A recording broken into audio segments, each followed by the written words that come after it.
In the crypto world, which one is more important? Proof of work or proof of stake? And why should you understand both methods? In this video, we're going to be talking about the pros and cons of proof of work and proof of stake. Welcome to Crypto Made Simple, the best place to learn everything you need to know about crypto. Basically, proof of work is the system that was made popular by Bitcoin. It's a system where miners compete to solve complex mathematical problems to add new blocks to the blockchain and earn rewards. The purpose of solving the math problem is to verify the transactions in the block. Miners who solve the problem first get to add the next block of transactions to the blockchain and earn a reward.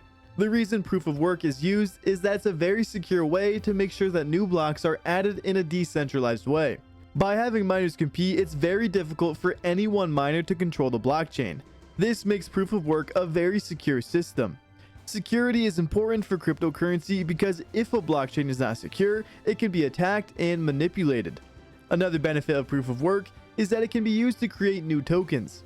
For example, when a new Bitcoin block is mined, the miner is rewarded with a new Bitcoin. This is how a new Bitcoin is created. Overall, proof of work is the fairest system for adding new blocks to a blockchain and for creating new tokens because it rewards the person that did the work to mine the new Bitcoin. By only allowing miners to add new blocks, it ensures that everyone has an equal opportunity to add new blocks and earn rewards. For example, if you own a Bitcoin miner, you have the same opportunity to earn rewards as anyone else who owns a Bitcoin miner. But there are also some drawbacks to proof of work. First of all, it's a very energy-intensive process. This is because miners need to use a lot of computing power to solve complex mathematical problems. This means that proof of work can be pretty expensive.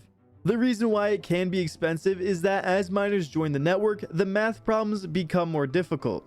This means that miners need to use even more computing power to earn rewards. Some people would argue that this is a feature and not a bug. To create value, it makes sense that something like Bitcoin would be expensive to create. In the physical world, valuable goods like gold and food both require substantial amounts of energy to create. To create gold, you need to mine it from the ground. To create food, you need to grow it. Both of these processes require a lot of energy. So, in the same way, it makes sense that Bitcoin would also require a lot of energy to create.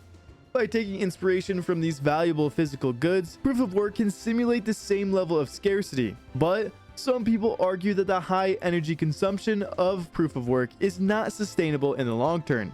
As the world becomes more environmental conscious, proof of work may become less popular. This is because there are more sustainable ways to create new tokens. For example, proof of stake is a system where token holders can earn rewards for holding onto their tokens. There are a few different variations of proof of stake, but generally speaking, it's a more energy efficient way of running a cryptocurrency network. This is because there's no need for expensive mining hardware or to use large amounts of electricity to power the network. Even though lots of Bitcoin miners are moving towards renewable energy, it will still require a lot of energy to sustain the network in the future. Because of this, it's important to ensure that this transition is done in a way that is sustainable and doesn't put too much strain on the environment. The post-halving drop in Bitcoin's hash rate could mean that miners are turning to greener pastures. After the halving, Bitcoin's hash rate dropped, and people think that miners stopped mining or moved to renewable energy because it's more cost-effective. Hash rate is a measure of the amount of computing power that is being used to mine new Bitcoin blocks. The halving is a 50% reduction in the block reward that miners receive for validating transactions on the network. This halving event happens every 4 years and reduces the miner's incentive to continue operating. Hash rate is a good indicator of miner activity, and since the halving, we've seen a significant drop. Miners may start turning off their machines in droves because they're no longer profitable. But it could also mean that miners are simply relocating to areas with cheaper electricity. Relocation is nothing new in the world of Bitcoin mining. Miners often set up shop in areas where electricity is cheap and plentiful. However, as more and more miners relocate to these areas, the strain on the local electricity grid could become unsustainable. This is why miners need to consider using renewable energy sources. Renewables are often more expensive up front, but they can save money in the long run. They also have the added benefit of being much more sustainable. There are a few different ways that miners can use renewable energy. One is by using on-site renewables, like solar panels.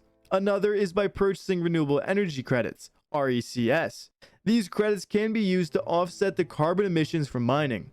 But it's important to note that not all renewable energy is created equal. Some types of renewable energy, such as hydroelectricity, can actually hurt the environment. This is because they often require the construction of dams, which can displace local communities and disrupt ecosystems. Miners need to do their research and make sure they are using renewable energy sources that won't hurt the environment. By doing so, they can help ensure that the Bitcoin network is sustainable in the long run. As you can see, environmental concerns are the main criticism when it comes to proof of work. However, it can be argued that it is worth it. We use energy to make our lives better, and a monetary system created through proof of work will help to ensure that we can continue doing this into the future. This is because it will help to ensure that the system is secure and that there will be less inflation. It can also be argued that the environmental concerns are overblown. This is because the amount of energy used by the Bitcoin network is still relatively small compared to the problem it solves. Proof of stake is much more environmentally friendly, but criticisms have been leveled against it as well. Some people argue that proof of stake is less secure than proof of work because the validators can be bribed. But this argument is not entirely accurate. It's not accurate because in proof of work, the miners can also be bribed. While it's true that proof of stake can be less secure in some ways, it's more secure in others. For example, proof of stake doesn't require as much energy to run and is less vulnerable to 51% attacks. A 51% attack is when a group of people control more than half of the computational power on the network and use it to double spend or block transactions. It's also important to remember that the Bitcoin network is still in its early stages, so it's important to experiment with different consensus mechanisms. Proof of work has served the network well so far, but it might not be the best option in the future. This is because proof of stake is often seen as another fiat system. A fiat system is a system where the value of the currency is not based on anything physical, but rather on the faith that people have in it. This is why people argue that Bitcoin should not be a proof of stake system. They believe that it should be a proof of work system because the value of the currency should be based on something humans value, like energy. The main issue with proof of stake is that the more coins you own, the more you can earn. This could lead to centralization because the people who own the most coins would be the ones who earn the most. This would go against the decentralized nature of Bitcoin. Critics of proof of stake will claim that it would cause the rich to get richer simply because they already have a lot of money.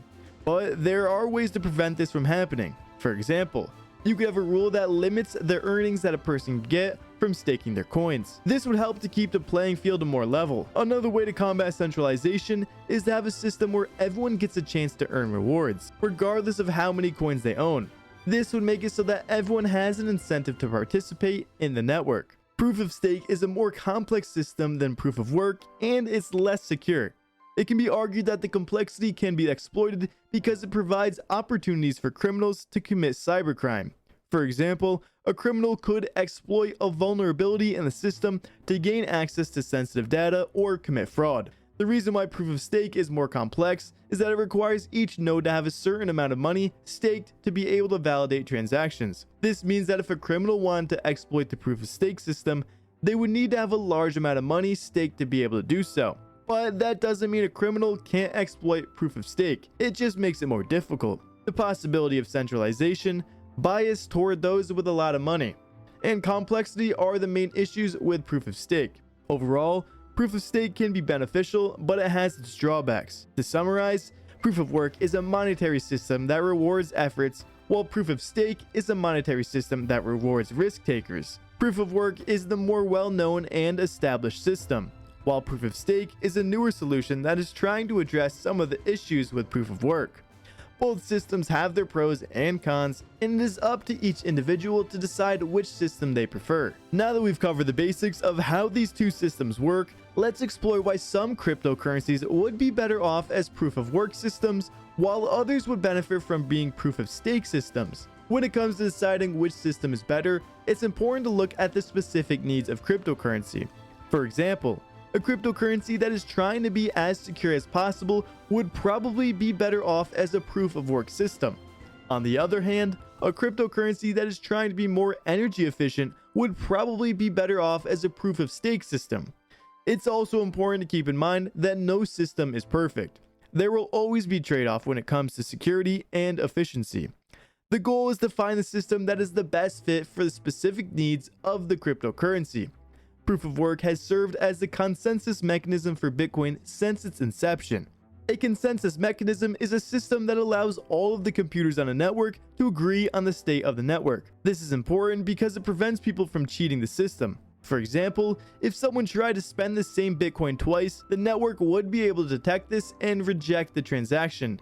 The proof of work system is what allows the network to do this. Cryptocurrencies that would benefit from proof of stake are those that are geared towards payment processing and transaction settlement. This is because these cryptocurrencies need to be able to handle a large number of transactions quickly and efficiently.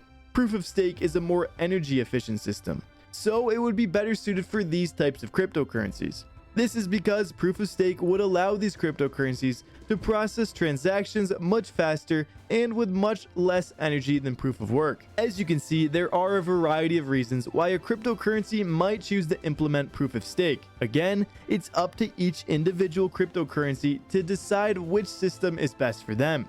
Proof of work has served as the consensus mechanism for Bitcoin since its inception and is the more well-known system. Proof of stake is a newer solution that's trying to address some of the issues with proof of work.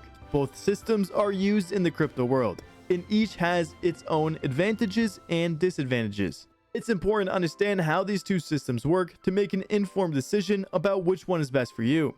If you have any questions or would like to add anything, please let me know in the comments below. I hope this has helped you better understand proof of work and proof of stake. Make sure to subscribe for more content like this in the future.